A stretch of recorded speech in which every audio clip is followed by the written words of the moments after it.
Good afternoon, everyone. My name is Beatriz Rivero, and I suffered my TBI in May of 2015. And I went into studying social work after my TBI. I did graduate with a bachelor's of social work in 2020.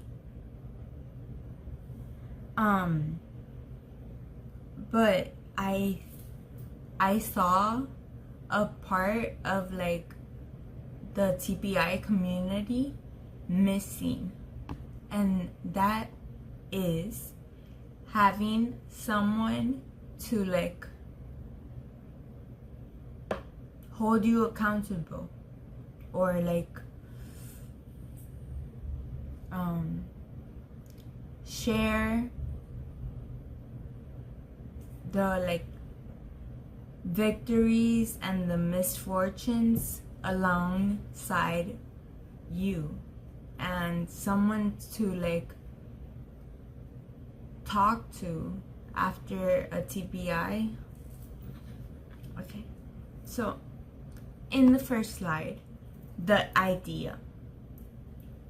As a traumatic brain injury survivor, I was faced with a new reality that my friends and my co-workers weren't exactly on the same page as I was.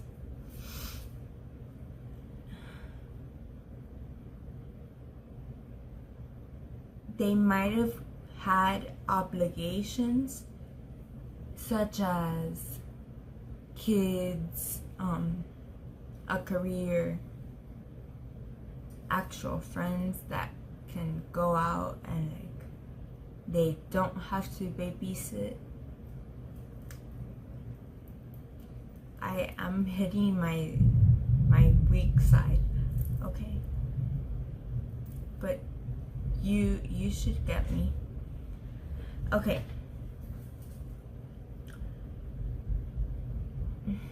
And family members can only fill up a part of the void, because let's be honest, family members get like, they have a special personality. I was also a part of a group called Best Buddies while in high school. Best Buddies is a club that pairs a student with special needs and a student of regular ed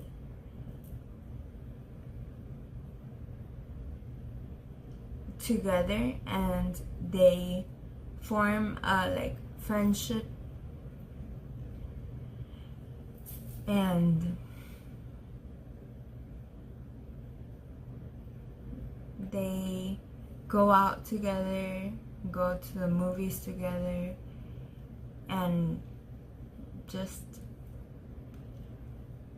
a thing most people with special needs didn't have the chance to do if Best Buddies wasn't around.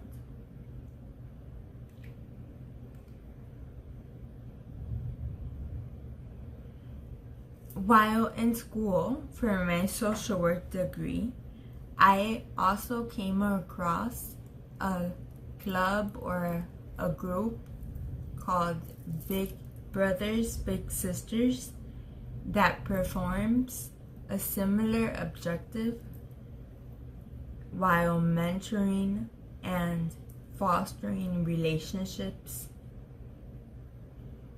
Okay, so the process, how I thought of it was Survivor A, let's say Survivor A, who has been recently injured, like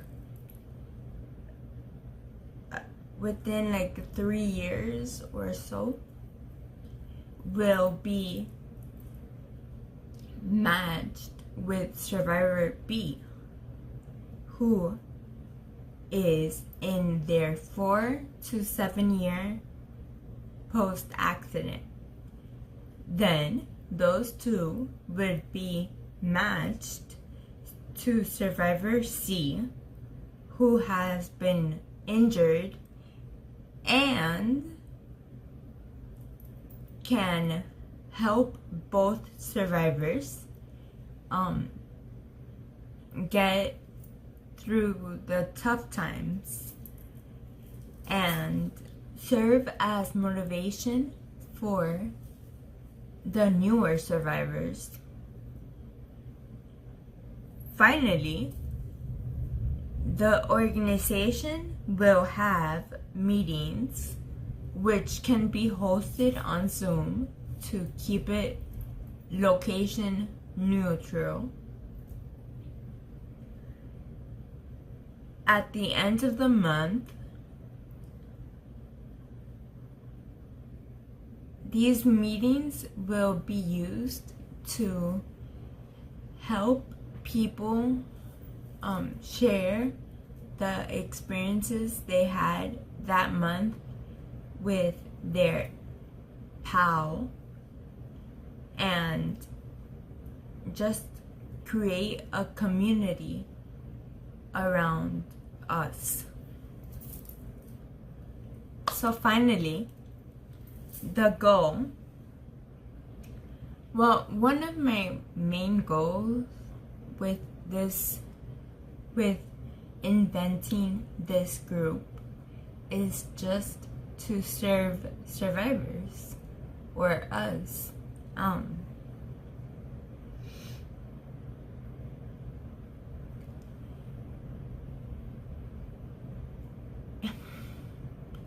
Which goes hand in hand with leading us to share some of the community resources that we have been using or have been available to us, which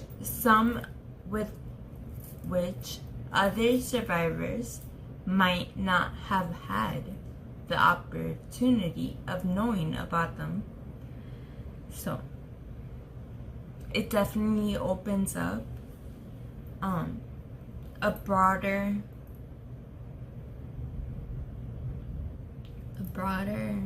perspective to this injury, and allows more people to use some of the resources that weren't available to them before.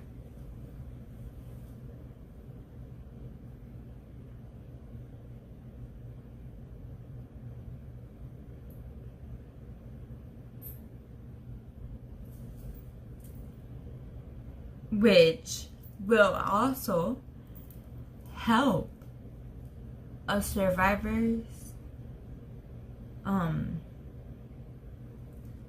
experience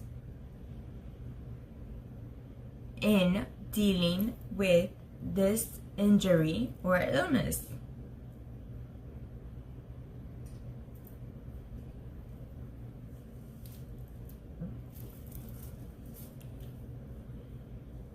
Another goal of mine in making this group is to maybe save someone from suicide.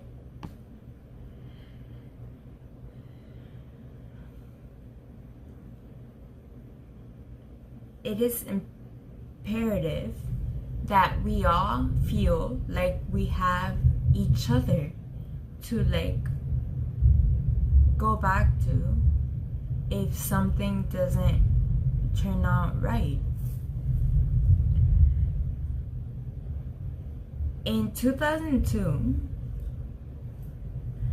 the National Institution of Mental Health notes that suicide ended the life of 49,200 individuals, which might have been lower if those individuals had someone to talk to. That is not a medical expert.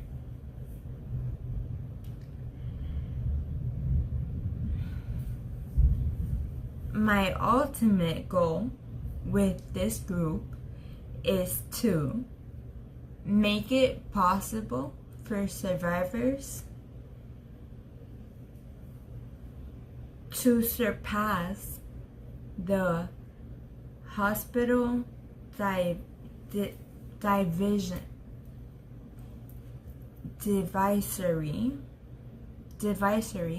hospital divisory borders and interact. Okay. My ultimate goal with this group is to allow survivors a way to cross over the hospital boundary lines and interact with each other.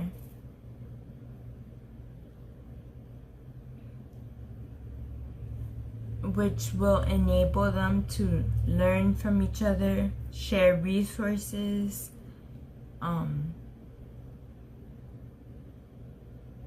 yeah. So if you have any questions, you can shoot me a text or connect with me on Instagram at Beatrice Pilar with 2 R's, and I would love to get to know you and be able to help you in your healing experience.